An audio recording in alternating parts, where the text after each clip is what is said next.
Hello. Hi, how are you? I'm great. We really got to work on these openings. I mean, we got to get better at this. We should That's plan right. this a little bit That's right. better. Dead silence to begin, dead air time, and then people skip right on by to the next cat video or whatever it is that Instagram is throwing in their newsfeed. Yes. The word hydration is interesting to me because it makes a ton of sense. What percentage of our bodies, 50, 60% of our bodies are water. So, if you deplete that, it needs to be strong.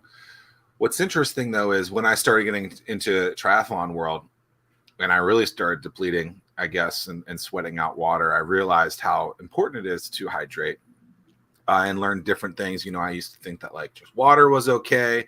Then I learned that maybe I should sprinkle some salt in that water, then drink Gatorade. What I learned, Gatorade was terrible for me.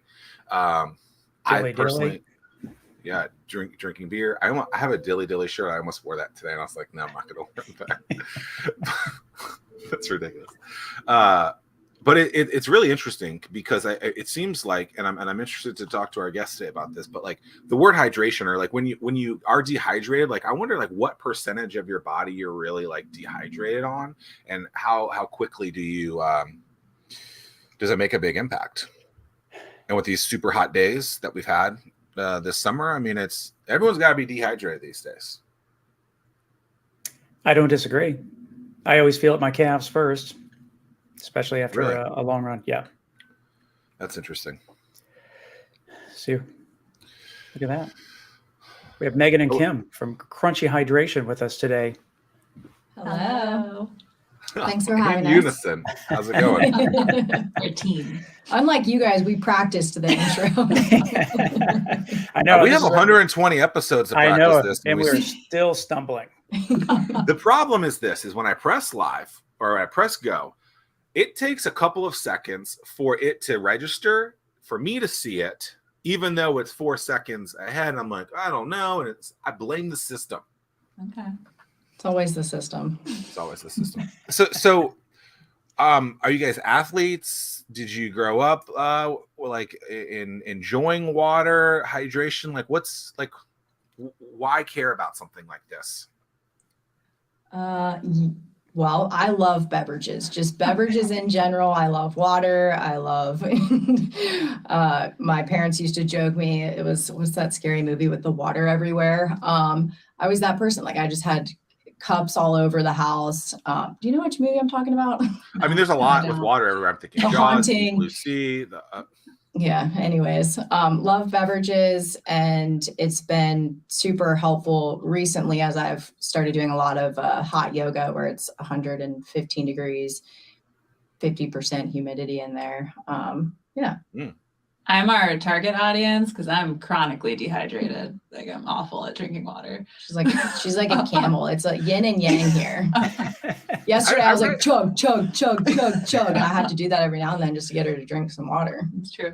I hired a dietitian about this time a year ago, and they're going through the questionnaire, oh, how much water do you drink a day? And I'm like, 2 gallons. They're like, no, you don't. I'm like, no, I drink 2 gallons of water. It's legit. My intake for the week. So really? Oh wow. I don't know. So what? I don't have an exact number. But what is it? 70% 70% plus Americans are chronically dehydrated. And at what position? So to go back to kind of what Tim and I were talking about a second ago, at what position does someone become dehydrated and that they actually notice it? It's someone once said if you're feeling thirsty, you're dehydrated. Yeah. So I'm like, I'm always thirsty.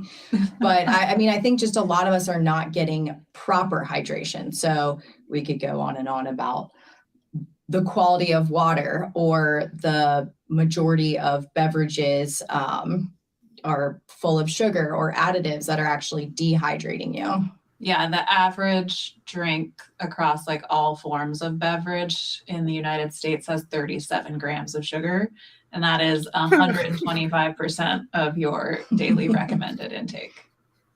Well, yeah, that's one thing about me. Yeah. I do not like drinking calories unless it's in the evening. Wasteful.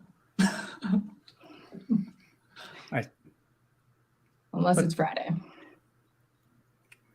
Zach, you seem surprised by that. I don't like to drink calories either. This is ridiculous. Okay, so is it that people just don't like the taste of water? Like what, like in your findings, in your research, stuff like that? Like what is it about water that people don't like? I Standard, think, you know, your standard tap water, you know, whatever. yeah, so the problems we identified are, like we just said, most of it's sugar, calories, and the solution, like it's on the go. Like, so our product, people can just grab and go. They know that they're going to be hydrated without calories and they're getting a lot of other benefits. I think that the modern day consumer just doesn't have easy access to better for you hydrating beverages. And we don't grow up trained to drink water. You know, when you're young, you want stronger bones, so you drink milk, or in the morning you have your juice. And so you're used to having either these sugary or creamy, fat heavy substances from a young age. And then as you grow up, you're not having water unless you're, you know, in the summer in the heat at the beach, at the pool, or doing athletics. So it's not a habit. Like we haven't developed the habit of drinking water young. Or they're bringing you a cooler full of Gatorade after your soccer game or your tennis match or whatever it may be. I don't know that. It's kind of like how coffee or wine, as you grow up, is the acquired taste. It's almost like water has become an acquired taste. Yeah. I was the kid that would put the extra cup of sugar in the Kool-Aid mix. And so then water was a really, really tough thing to get used to because I love the extra sugar in the Kool-Aid. Yeah. I never thought of it that way though. Of you drink your milk, your juice, whatever. That's interesting from a marketing perspective. I mean, there's a huge angle from that perspective to push that, and it's wild to think of. Water for kids. Yeah. So talk to us about the origin. How did you get the name? How did you start? Pretty cool story about that.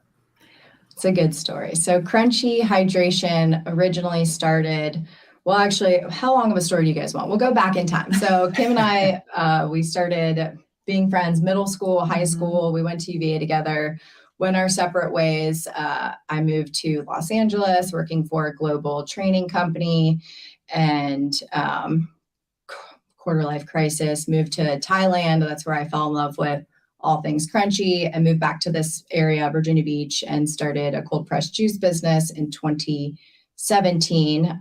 Kim went to...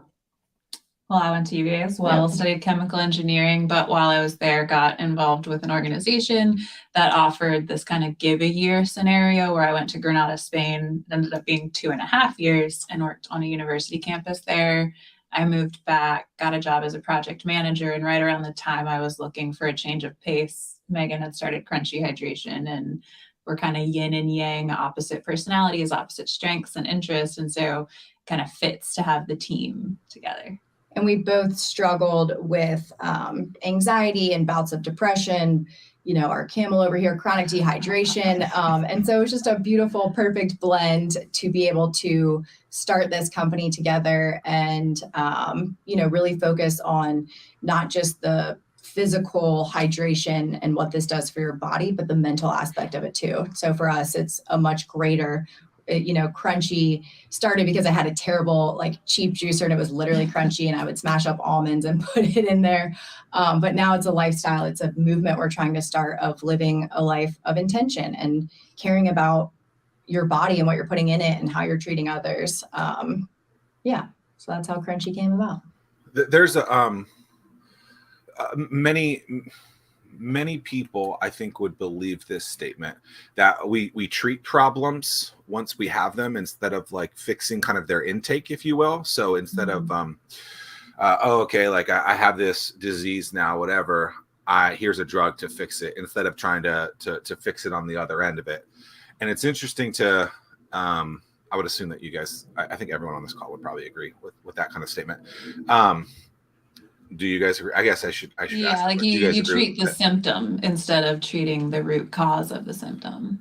Yeah. And so to know that people are so, you know, you hear about what 80% of Americans are overweight. A lot of people So the stat you guys just said, 70% of Americans aren't getting enough water, things like that. Like if we can just improve that a little bit, I wonder how much of this stuff gets fixed. And it's kind of a wild ride to think about how, convenience is so easy for people to eat some crazy stuff, to drink some crazy stuff. Yet if they just fix a little bit of it, it'd probably fix a ton of their problems. Yeah, did you hear when Chris Pratt lost all that weight from going to like Parks and Rec, Andy, goofy, lovable guy, to like the Guardians of the Galaxy? His constant joke was, "I just stopped drinking beer. Like I don't work out. I just stopped drinking beer." That's it. So consuming calories through his beverages. Calories through your beverages. So I in 2005, have you guys ever seen the show, the documentary Super Size Me? Mm-hmm. Mm-hmm. So it's the hit Morgan Spurlock documentary. Tim, you ever watched it? Yep. Yeah. So it's about how he goes and eats McDonald's every meal for whatever, and for 30 days, and he gains 22 pounds, whatever. And I met him at a conference, and I stood up, raised my hand, and I said, "Well, how much do you think of this is actually the soda intake, and not the food intake?" And what was interesting is I think he tended to, I don't remember his exact answer, but it was something along the lines of tending to agree with me, because people were drinking like a 2 liter of soda at every meal. And it's like, that's absurd when you talked about how many 42 grams of sugar in a can of Coke. I mean, you're drinking 4 of them right there. I mean, it's absurd to think about how much sugar we put in our body from stuff like that. So to have a solution with crunchy hydration, I mean, I think it's pretty rad. Thank you. Yeah. We do too. It's been a fun journey, and it's so much more than just hoping to help people with hydration. It's, every can has a different, aligns with a different chakra. So we have 6 right now, we'll have 7 soon. But the Stabilize is for your root chakra, and it has dandelion and licorice and Himalayan salt for, electrolytes and trace minerals. And with that comes yoga poses and breathing exercises and food recipes.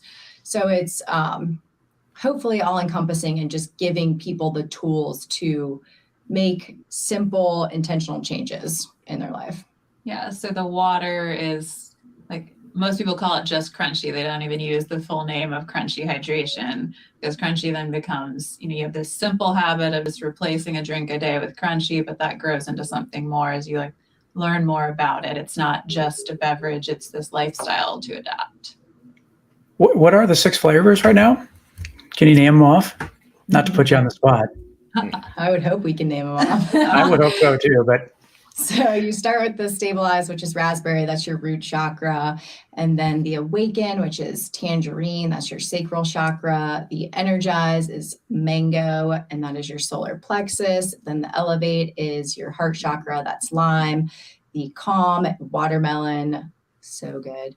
Throat chakra, and the is grapefruit, and that's your third eye. And then we're working on Bliss, which will be a lavender lemon. How walk me through the creative process when it comes to determining what that next product or flavor is going to be? Yeah, so when Megan first started, I like to joke her a little bit, because before I came on board, she had come up with 2 flavors. Really good flavors. They were raspberry and black raspberry. Blue raspberry? Black raspberry. Yeah. Those were her differentiating flavors between her Calm and Energize. We got a real creative over here. So what was really interesting about COVID for us, we started sales in October 2019. Then March 2020, everything shuts down. But we used that and had all of this time to then put more intention behind things. So when we started, we had 4 SKUs. And in those 4, it was the same sets of ingredients for 2 of each. So there was a CBD and a non-CBD version of the same sets of ingredients. Then when we had all this time on our hands, I started reading more and more on the chakras, because Megan wanted to do an RTD beverage, ready to drink, that was based on the chakras. And so we changed the recipes for each, and using the chakras gives you this roadmap for how you choose things. There's so much research around them. And so there's a color for each chakra. So that's where the colors of our cans come from. There are fruits and vegetables associated with each one. So each of those fruit flavors has been chosen based on the chakra. So your red root chakra gets the stabilize, which is then raspberry. Your orange awakened sacral chakra gets the tangerine flavor. And then in addition to that, each has a different kind of mental goal to them, like an energy that they're supposed to be helping you with. And so that's how you're able to choose the ingredients. So the reason the root chakra has the dandelion and the licorice with the raspberry is that helps with your gut health, and it helps you kind of stabilize, have a sturdy foundation. So each has a story like that. Wow, that's super. I had no idea. I'm not even sure how to follow up with that, because I'm like trying to process it. Like, wow, here I thought it was just like my favorite color is red, so I'm going to drink one that's red. Or Fruit punch, so yeah. And you might be subconsciously grabbing for. So I used to always grab for the energized mango because I'm just an energized person. So I go for the one that I actually don't need. And now I've trained myself. I'm like, all right, I need to get grounded. So I actually go for the red stabilize more. So you might actually initially reach for the one that is your strongest energy center. Because it's overactive. So like we challenge you listeners to grab the one you might least want to grab. See how So that makes you feel. do you sell it by the 6-pack then, like one of each flavor? I would assume. Maybe not. Not yet. No. We're a team of 2, and it is work to get them off the line and put them in a mixed 6-pack. So eventually we would do like a mixed for Christmas. We're gonna have that up and running, like a mixed sampler box. Yeah. But they come off the line and it's like pshum, pshum, pshum, and then it's automated and there's no control over the mixing of the packs. Yeah. So as we currently co-pack at a brewery, and so it's kind of like the smallest scale that we're going to be at. We can circle around with that, but I want to touch on that. But go ahead, Zach. So as a noob who's never tried it, I walk into, so you guys are in Whole Foods, I believe, and or I buy online. I have no idea what I want. I have no idea what my problems are, or where I might be on that. Do you find that I somewhat find it overwhelming to figure out what word am I supposed to associate with from a thing, right? So from Tim's perspective, I'm a lemon lime kind of guy. By the way, I hate blue raspberry, so it looks like you guys eliminated that. It's gone. Yeah, it's gone. I liked it as a kid with Airheads, but no longer as an adult. Where do I start on that aspect to figure out like, okay, like I'm interested in getting this. I've decided I want it. I decided that I'm going to go crunchy. I just now have 6 options and I don't know which one I want. How do I figure that out? I'd say it's kind of one of those iterative processes for people, especially if you're new and don't have background or don't have us giving you the pitch in person. A lot of people are probably drawn to a specific flavor first, and then there is the differentiation between CBD and not. So if you're not able to have or don't want to have CBD, that limits you to half. Or if you're looking for CBD for anxiety relief or anything like that, those are all our citrus flavors. So that's kind of step 1 is, do you want CBD or not? And then step 2, which flavor are you drawn to? But on each of our product pages, I guess this wouldn't be as helpful in the stores, but we have where you can click to learn more. And we have a full page that details all that we just talked about of what that specific beverage is supposed to do for you and how it's doing it, like the reason the ingredients were chosen. Or do you need a boost? Like, are you looking for caffeine? So if you want CBD or non-CBD, you're eliminated at 3 options. All right, I want non-CBD. So you have calm, energize, stabilize. Do I want a little bit of caffeine? All right, my choice is the energize. Do I need to calm down? Yeah. I'll get the watermelon.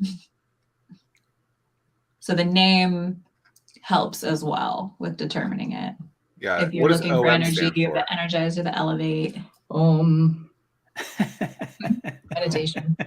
Sound. He said, what does OM stand for? Should we all do a collective We're going to cut that out. I was going to say, Andrew? We're going to use that word. It's like a clip that we're going to use. I mean, that's rad. Natural, right? What did you all start with, non-CBD or CBD first? And what was the backstory on why you added the other? to your product line? Started with non-CBD. So the original was a Calm and an Energize, and then quickly added the CBD based on the consumer, the demand. And I will say, so July 2019 is when you were able to begin selling food and beverage with CBD in it in the state of Virginia. And so the first batch was made in April, so it wouldn't have been able to have CBD. And so Megan kind of saw this opportunity of a new market space, and it fits in the whole mental health dialogue, and it fits with the other ingredients we're using. And so it was a natural, like, if this is available, let's be some of the first in this area in Virginia to be using it. It's been a constant question. CBD is very tricky. So we had all 4 of those original SKUs ready to sell in July of 2019, and it took us until October to get a payment gateway to be able to process payments. Well, not just that, it was like the wild, wild west. We launched and we're so excited. We're like, let's do this. And QuickBooks got shut down. Our website got shut down. Our Instagram and Facebook just now got unflagged.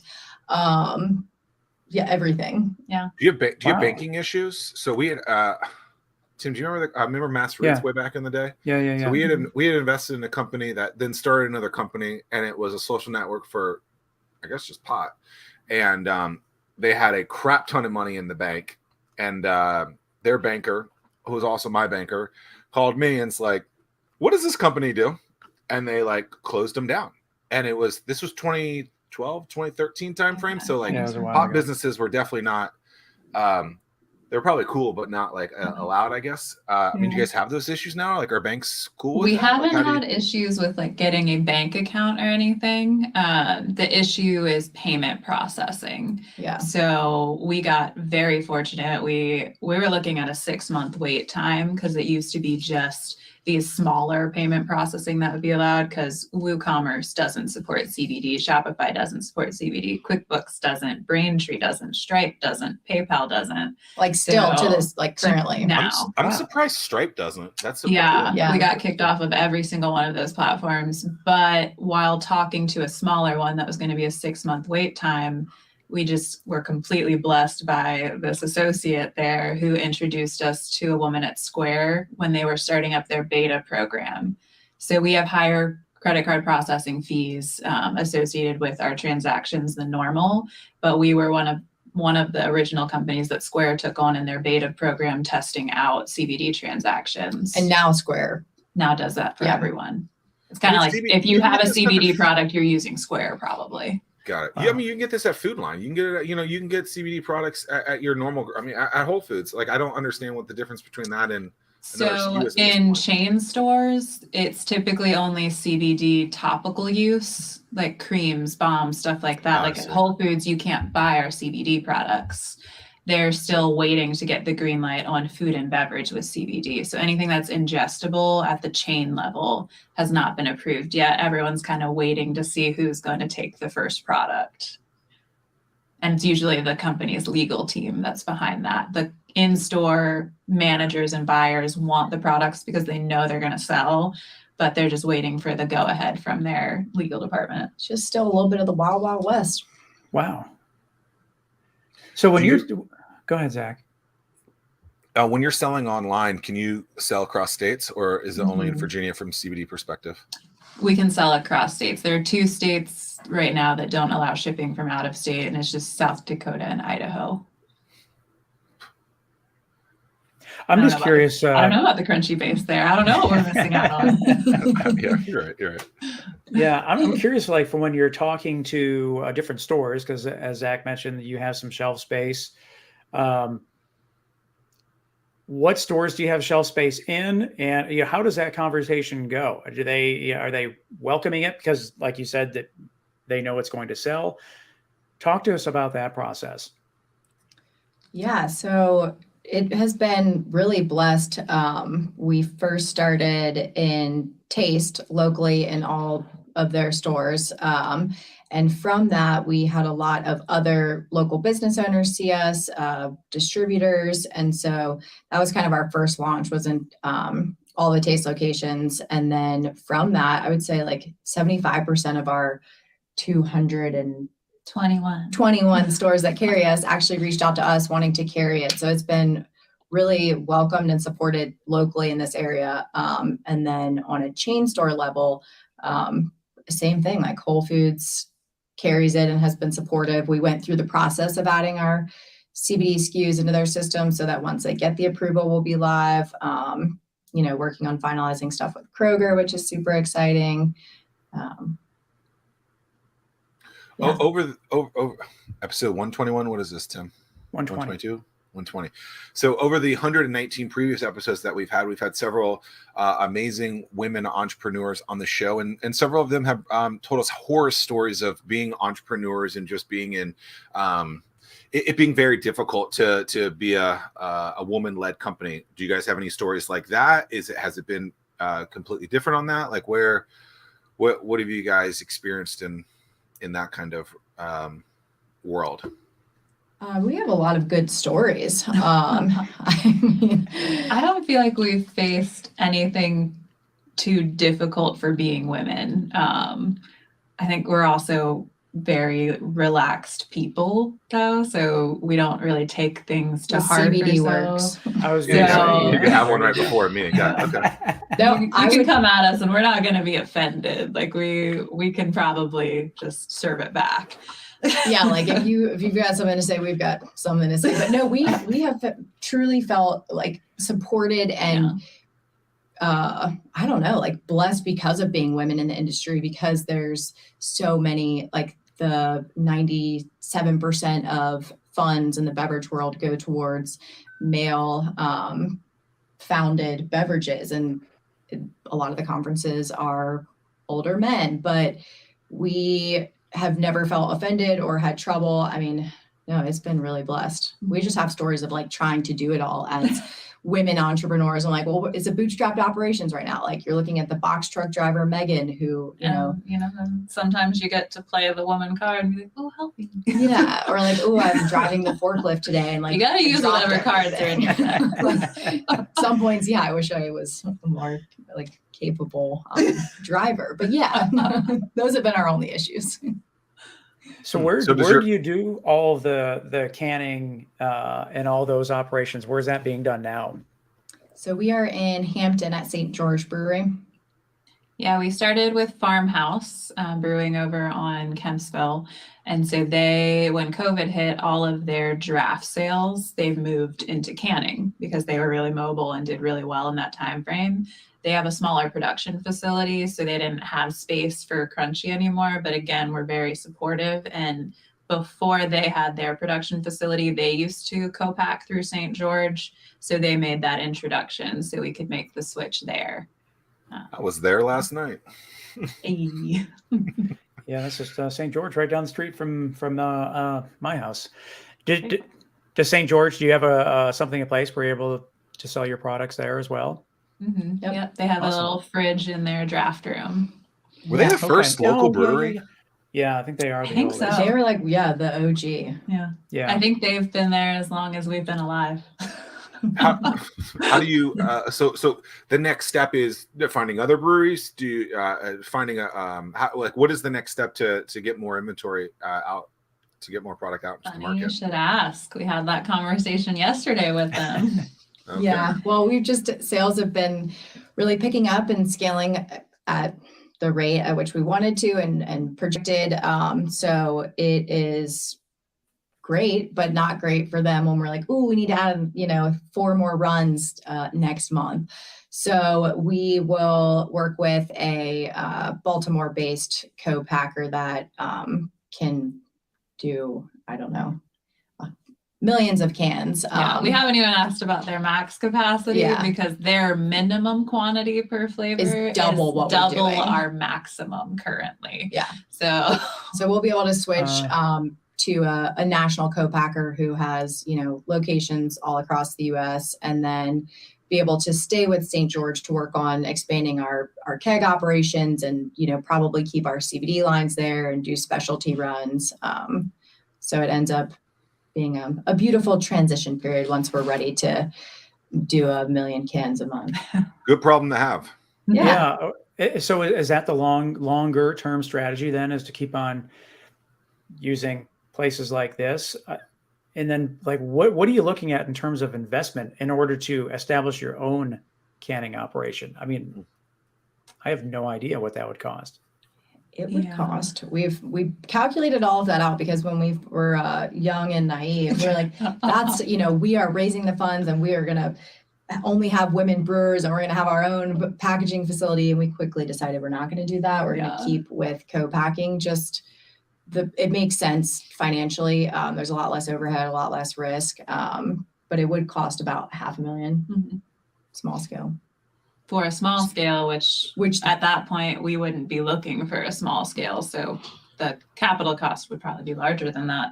Yeah. I mean, even like at that point, like Liquid Death and Bang. I mean, of course they have some places that they're producing, but they have to use co-packers as well. Interesting. So it's just kind of standard in the beverage industry. Oh, okay. So there isn't a threshold at some point where you're like, this doesn't make sense. It's kind of just everyone does co-packing. Everyone does. I mean, and you just find more and more in different locations because then, beverages are such a heavy product as well that you want to have as little movement from where you produce it to where you sell it as possible. So you're just constantly looking for the next facility. Yeah. Like even Arizona. I mean, they have the Arizona tea, they have their own facilities, but they have co-packers all over the US as well. Yeah, that's really that's wow. I don't know. I would love to dig into those numbers in terms of that would be so I could get into some Excel, just get into zone just to figure out all of that in terms of. You love a good spreadsheet. That's wild. Yeah, I mean, we can share. You can look at our spreadsheets. We have some good spreadsheets. No, I just in terms of like how many cans do you have to be producing in order for it to start making financial sense to even think about doing something, because that. And it's just the other thing that's really interesting to me is with breweries, the microbrewery scene. They have to invest in all that up front, and it's not cheap. So it makes sense from a St. George standpoint to be able to some of the cash. Yeah, interesting. Can we talk a little bit about Crunchy Carrot and maybe the move from that? Like, was it just what was the reason behind that? Because it seems like that was a big love, and now it's not. Yes. So I still love juice. I love the Crunchy Carrot. It still exists. It is inside Leaping Lizard Cafe, so we still have it.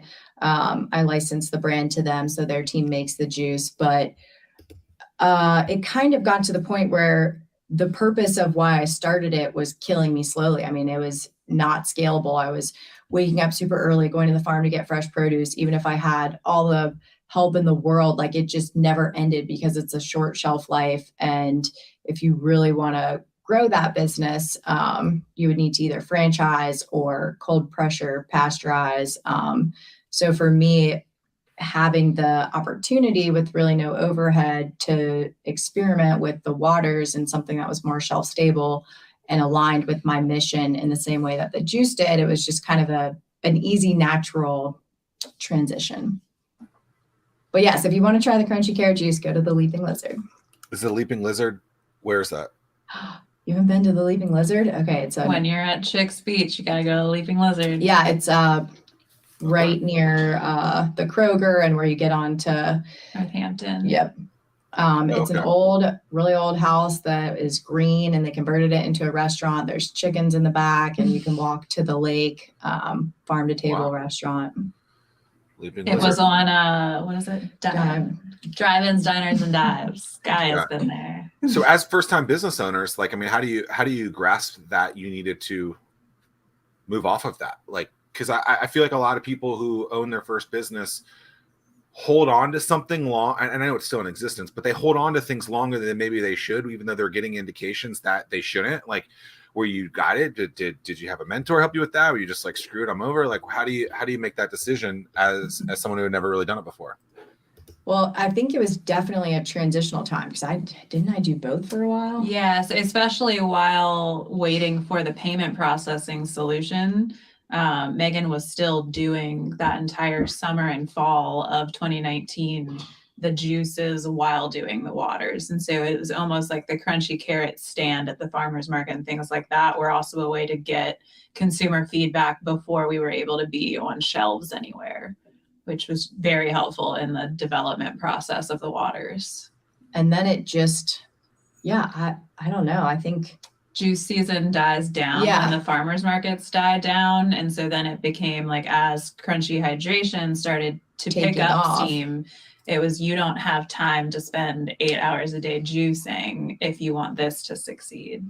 So kind of just and you can't wholesale the juice. So even though I had every store in the area that wanted to carry crunchy carrot, we could not wholesale it according to the Department of Agriculture because it's an unpasteurized product. So it just made sense to start pushing the waters at different stores that wanted to carry the juice. We're water pushers. You all seem really, really busy. How many people are on staff right now? It can't be just. We are looking at it. Wow. Team of 2, bootstrapped operations. No, we have girls that help with the farmers markets because, like tonight we have the Kings Grant farmers market, and Friday we have Ghent. Saturday we have 2 to 3 different farmers markets. So we have help with various things, but it's been full time, the 2 of us, and we're working on a friends and family capital raise, which will allow for a new hire. But it's been blessed where we have distributors who do all of that, and they have their sales reps, and then we have the co-packing, so we don't have to worry about the production side. So many pieces of the puzzle have been outsourced, but even the day-to-day for us is just so busy. Even with distributors and their salespeople selling it to different organizations, different groups, I mean, how do you trust that they are not playing a really bad game of telephone, or what do you do to educate them to understand SKUs that are relatively new in the world? Well, I hop in my car and I drive to like last week I went to DC and I met with the distributors, went to 20 plus Whole Foods throughout DC, and I'm educating the stores. I'm dropping off samples. I'm doing follow-ups, CCing the distributors on that so that they can kind of see how I'm explaining it. But right now it's a lot of the consumer education, and the distributor education is still a lot of, So it's like next week I'll get in the car, go to Pennsylvania, New Jersey, hit 30 something Whole Foods, meet with some more distributors. How big is the distributor territories? Is it the same as like beer and wine, or is it a completely different set of distributors? We use some craft beer distributors, but our big ones for Whole Foods and independent stores that we would want to be in, it's Mid-Atlantic, Northeast, and then we just launched with a new distributor for North Carolina, South Carolina, and Georgia. And non-alcoholic is not as territorial as beer. So it's not like when we sign with one, we can't sign with another. So for example, we've used Allied Craft Distribution for kind of the Central Virginia area since the start. Yeah. And then when we came on with Rainforest that services all the Whole Foods in the Mid-Atlantic and 2,200 other mom and pop shops in the Mid-Atlantic and Northeast, they wanted a non-compete clause, but they only service businesses that are able to have a $500 minimum order. And that's across their whole catalog. But a lot of the craft places that we're going into with Allied don't meet those ordering requirements. And so they're fine with us being distributed by Allied in the same space as long as it's not competing with their store list. Yeah, and it's actually not a non-compete with craft beer distributors though. It's just a non-compete with like Rainforest versus UNFI versus KE. Yeah. So it's kind of nice. We're in a good space. Like if we had crunchy beer and we signed on with, a distributor, they own you forever. Right. Yeah. So that's not the case with non-alcoholic beverages, which is fortunate. Yeah. Are you guys friends? Yeah, I think so. Yeah. Are we? You like me still? Uh-huh. Yeah. We're still there. So as friends before becoming business partners, like what do you guys do to not affect that in negative ways or to stay friends? Because I mean, I recall one of you saying the reason why you think your friendship has lasted so long is because you weren't roommates at UVA. Correct. Yeah. Right. So I mean, you're not Just roommates now, but I mean, honesty. We have the hard conversations when we need to have them, and then 10 minutes later, we can be giggling to music in the car. Yeah. Like, we just know, because we've been friends since we were 11. So we're going with 20 years of friendship. So we know each other. We know what upsets the other. So we know how to push the button when we want to, but we also know when not to push the button. And so just knowing all of that, and knowing that no matter how many things come up, she's still there. Like, there's no question that the friendship would go away. Like, and I think it's both. I mean, it's obviously at the end of the day, it's the best thing, but it's also hard when you love and care someone as she's like my sister. And so when I know that life has been throwing a lot of curveballs and a lot of family stuff, and like whatever, like a death in the family, and then 10 other issues, I don't want her to be working. I'm like, take care of yourself, take care of your family. But at the same time, I'm like, there's only two of us. There's only two of us. Like, now I'm crying slowly. So it's good, but it's also hard because you just want the best for the other person. And just to piggyback off of that, like from a business perspective, how do you guys kind of create goals together? Because Tim's goal, Tim and I are also very close. We do a thing together. This isn't necessarily this isn't a crunchy business perspective, but he has different goals, I have different goals. How do you guys together create goals for Crunchy that makes sense? So we've started working with this consulting firm that's really helped us with our financial modeling. So that's given us a roadmap for the next 5 years up to our, eventual exit strategy. And then based on that, Kim and I sat down and we were like, all right, well, this season has been really busy, and here are the roles that we've been doing, but maybe we don't thrive in.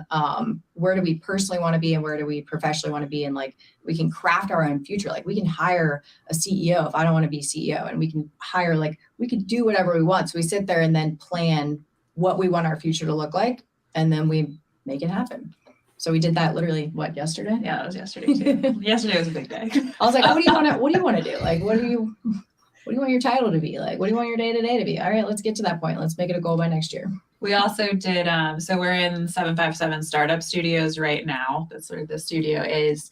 But we did a workshop with them last month where we took the strengths test, the strength finders, and then the why, which I had never heard of before. So it gives you your why, how, and what. And so what your ultimate goal is, how you go about coming to it, and why you're working toward anything. And what we found is that we have the same what, but literal opposite hows and whys. And so it's kind of like the team perspective of like, her how is simplify and mine is mastery. So that's like a constant butting of heads of like, why can't you get this out quicker? Because I need to reread it 5 times before I send it. I'm like, by the time you did that yesterday, I was like, geez, you could have just sent the email. But at the end of the day, like, our end goal that we found out through the test was to contribute. Yeah. To like give something. To give something to the world. We thrive off of having this product and like hearing feedback that it is actually making a difference in people's lives, that people sleep better, that people interact with their spouses better, that people feel happier. That's our what. And however we get there, we know we're both working for the same what. Yeah. That's interesting. When you first, Kim, when you first started, were you there and more in the chemical engineering role to work on the product, or did that just happen to be your major at UVA? That just happened to be my major. Oh, no kidding. Okay. Cause yeah. I was curious if you're the one like grinding through perfecting the product or whatever. I mean, sometimes like people like to coders like to code. Yeah. And engineers like to engineer. And then as the company grows and you're taken away from that, some people they miss that initial spot. So that's interesting. She's the data spreadsheet, like numbers, figuring it out, everything of like how we make it work. And I was kind of originally like the mad scientist who's like, whoosh, whoosh, whoosh, like, let's put all this in, and like, I like this. And yeah. I And like then to Kim's like, that's not going to consider work. it Megan goes around setting fires, and then I have my little bucket of water and I'm trailing behind.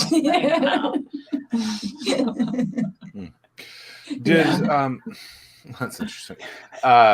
Just when you see the poster of the rock behind me, what comes to your mind? You want to have this conversation again? I thought we were. We just kind of wonder, who are you? And then there was you putting on the glove beforehand. That was weird. Like, I've never done that before. It's just goals randomly. For you. So what we had said for the listeners before we started recording, I was very distracted by the picture of the rock. One of my good friends has converted, and it's a her. I don't know if I mentioned that it was a female, has converted her garage into an at-home gym. And she has a poster of the rock from Baywatch for when you're squatting. And then when you lay down to press, Zac Efron's on the ceiling. So we're going to be, Zach's going to get a gift. Yeah, Zach, you're going to be getting some posters with your crunchies that we deliver.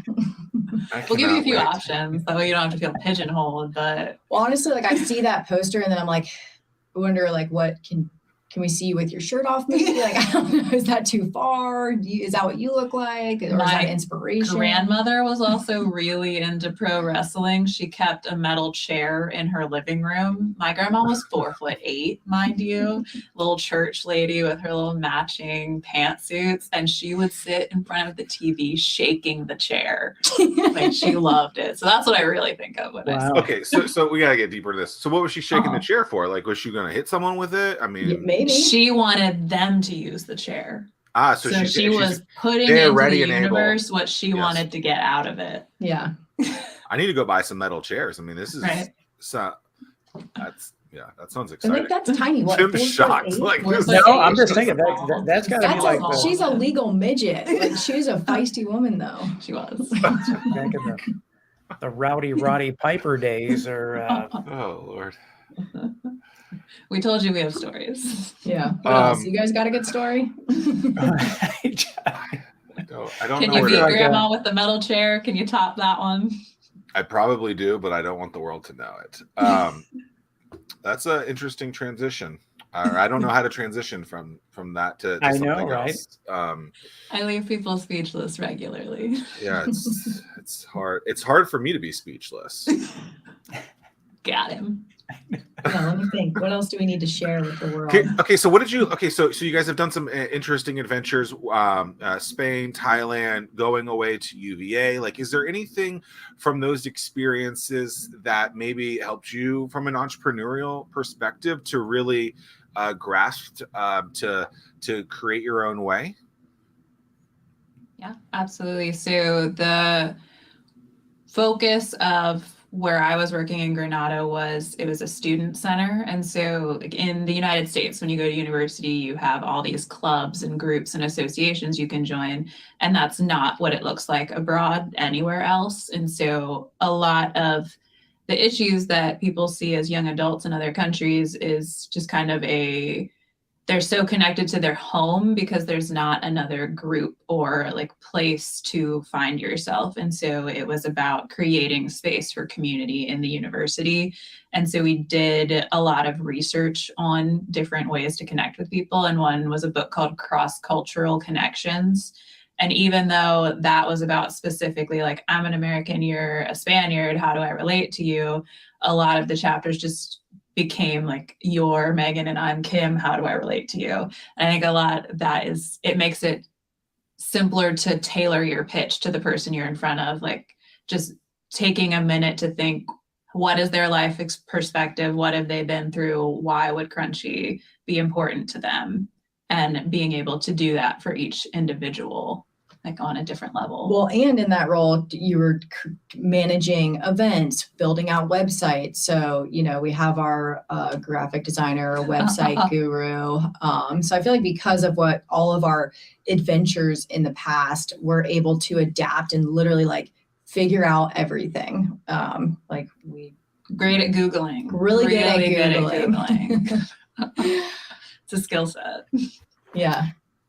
So it's helped us figure out stuff and also to just be ready for whatever happens. Like when you're traveling a lot and you live abroad, you learn to just roll with it. Yeah. Being just confident that you're capable. Yeah. And like if you're not capable, that you can find a resource. So like we already had that training, and then COVID just freaking trained us like even more. It was like, and here's your accelerate, like train. You know, here's you're gonna hit. We're gonna have a pandemic. You're gonna I don't know. There were so many things. Blacked it out. Yeah, we blacked out for 2 years. Well, it seems like you've accomplished a lot this week. I mean, just you've indicated the seventh SKU getting ready to come out. You've outlined some goals, and to round out the news of the week, you also received news on your acceptance, and I'll let you take it from there. Yeah. Yeah, so we're currently in assembly at 757 Startup Studios, and we just got accepted into their Accelerate program. Yeah, so it's a 12-week business boot camp, and we're really just looking forward to all the mentor relationships that are going to come from it, and all the different ways that, especially for me as a very structured human, excited to see just kind of the way they lay out the important aspects of scaling. So, we've been a startup for so long now, looking to scale and grow and be more established, and then kind of giving us a roadmap for that. We don't have business backgrounds. Yeah. Sure. So in that same vein, do you look at like different companies of people who have created a company that's, a little different? Like I think of just like the canned space. There's a company called Athletic Brewing Company. It's a non-alcoholic beer, started in 2017. Like some of the things that you guys are talking about, like it really just reminds me of what they've done. Do you look at companies like that and figure out how you can have, are there similarities, parallels? Like what do you do to educate yourself on in a world where, in a space, I don't think there's anyone else that has canned products. I don't think anyone else has done that. So like, what do you do to educate yourself to learn from people who have been there before? Yeah, so obviously we do a lot of reading, but BevNet has been an awesome community of beverage founders. So I went to that in New York 2 months ago. You get connected to hundreds of other founders in the industry. And then industry experts. Yeah, too. And industry experts. And you're hearing amazing keynote speakers. And we made it our goal. Like we just said yes this year. Like not just yes, but like we're going to connect with everyone that we can, because we kind of felt like we were at this point, like, all right, we've proven this proof of concept. We've doubled sales and we're doing great. We delivered 3,000 cases last year out of our two cars, not the distributors, like us, like thousands, 75,000 cans. Anyways. How many cases can you fit in a car at one time? I can fit I could fit 36 in my Toyota Corolla, and I can now fit 42 in my Nissan Rogue. I can fit about 54 in my 4Runner. Is a case she 6 she or rides 24? dirty. She rides real low. She rides low for sure. What? How big is a case? Is a case 24, 6, 12? 24, 20 pounds. We can lift about 2 to 4 at a time. So me too, Megan, 4, because the height difference really comes into play there. Yeah. Being able to reach. We don't do that anymore though. We've delegated those tasks. Do you have problems delegating? Yes, for sure. I'm a helicopter mom. Like I still go to the farmer's market just to be like, and I turn cans, and I go to the grocery store and I turn the can to make sure it's perfectly aligned. For sure. Issues. Yeah, I mean, I like hearing, I feel like I get a little bit of that like this is my baby. I don't want to like, yeah. So how do you fix that? Are you trying to fix it? You don't fix it. I just started slowly just handing off more. And I think a big part has been admitting to others that we have those tendencies. And then we have like Sandbox from Richmond, who's been doing the financial modeling with us. They regularly ask us, like, did you deliver out of your car this week? And we have to, shamefully say yes. So the shame factor is really big for us. Yeah, we actually had all of our mentors be like, you can no longer do this. Like, stop. You are offloading and delegating this. And so now I think that's what helped. Like, honestly, the community here, because it was just the two of us and we're working from home, and you're in this like alternate reality that was COVID for 2 years. And now being out in the world and surrounded by other founders, the accountability has helped, being like, you're literally not going to reach your goal of 18 million in sales in 3 years if you're delivering 54 cases a day out of the back of your car, you psycho. What motivates you both? Just because it seems like you all are just go, and that's awesome. And I don't see a lot of that in other companies in this area, which I wish that I did. Is it because you don't want to let each other down? Is it because you're just motivated people? Is it because you drink too much of the energy product side? What is it that keeps you going? I'll stop there, and then I have a follow-up with that. I think we both, I mean, like we said, our why and our how is different. So for me, I am a hyper motivated person. I like things to be done and done well the first time. So for me, it's just, I have to keep going. I'm not satisfied if I'm not working or producing or like providing some value somewhere. So that's my motivation, is providing value to others, and the fact that it's a product that I believe in and stand behind, and I have personally experienced good things from, makes me want to get it in front of as many people as possible. Yeah, and I think it's just, we both know this is the path that we are supposed to be on. Like, there has been blessing after blessing, and despite all of the challenges and craziness that has been the entrepreneurial path, I'm like, this is what we're supposed to be doing, and like, we are making a difference. And like, even though COVID stopped us from doing so much, like, we just gave back to the community, and we got to see firsthand, like, we were delivering, you know, to giveaway winners, and they would cry because they were so joyful to receive it. And they said it, you know, they're able to not have panic attacks while they're teaching virtual school because they got this water. And so I just feel like for us, one, it's addicting. Like, we just love like doing it. And then two, we just know that this is what we're supposed to be doing. Yeah. And even as someone who's, I'm not even a beverage person, like Megan talks about, she's her definitely love not our for target beverages, consumer. and I drink water from the tap and coffee, like black drip coffee. Like, those are my beverages that I drink. But my big passion is conversation and vulnerability and getting down to what's affecting people and how they're doing. And it's such an easy tie-in to say, I'm drinking this because I'm stressed. How are you? Like, it's like my root passion is made easier by this product. And for you listeners out there, she does drink Crunchies. I do drink drinks one Crunchy day now. I only drink tap water and drip coffee, but I now drink Crunchy, so you can too. So you can too. That was correct. I don't think I've laughed so much in an episode. This is fun. Yeah, I think that last time we laughed this much was when we had the Kempsville Entrepreneurship Academy students. That was a ton of fun. Yeah, this is a long time in the making, because I think the first time that I heard about Crunchy and was at the Granby Theater when Bobby Wright had his pitch event, and all of a sudden, I got there early because you never can tell with tunnel traffic, and all of a sudden this car zooms into the front, and then this person pulls out, and he's like carrying cases of something, and I was like, yeah, that's the Crunchy person. And then it was like, next thing you know, gone. And then it was like, I don't know if we even had a chance to meet that night. And then most recently I met Kim, and now we're here. But wait. So was that one of you too?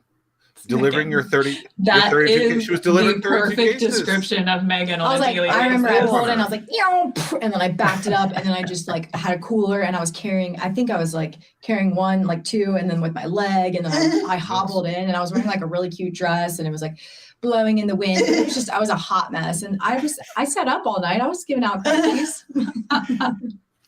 How many speeding tickets have you guys gotten over the last 2 years? Don't jinx us. I'm so sorry. No. I just knocked on wood for you. Tim, knock on wood. Come on. We don't need them getting speeding tickets. got it. I think it's hard these days. Again, we're polar opposites. I don't do what she does. That's not what it would look like for me. Is I would park 3 blocks away and then come in and ask them where I should park to offload, and then move my car closer, and then offload, and then move my car again. So I wouldn't be any inconvenience to anyone. Yeah. Well, you all had I shouldn't be delivering. I should never be delivering. It's a waste of everyone's time. there was a big buzz about Crunchy at that time. I was a judge that night, so I couldn't just jump up and go and introduce myself or whatever. But I'm glad. Were you guys pitching that night? No, I just had a table set up and we were like Oh, okay. sponsoring, giving out waters. Well, it's nice to officially meet you guys now. Yeah. Thanks for having us. Anything that we didn't talk about that you want to talk about as we wrap? If you're local, come see us at the farmers markets. We love the farmers markets. Yeah, go to our website. You can go to the locations page, put in your zip code. We do, like tonight's the Kings Grant Farmers Market, Friday Ghent. Saturday we do Old Beach at Crocs, which is super fun, and the East Beach Market. So support local. Awesome. And drink water. Crunchy. And if I can do it, you can do it too. Yep. It's been great. I look forward to trying it out, and I'll keep you posted Awesome. on what I think. Cheers. Thanks, everyone.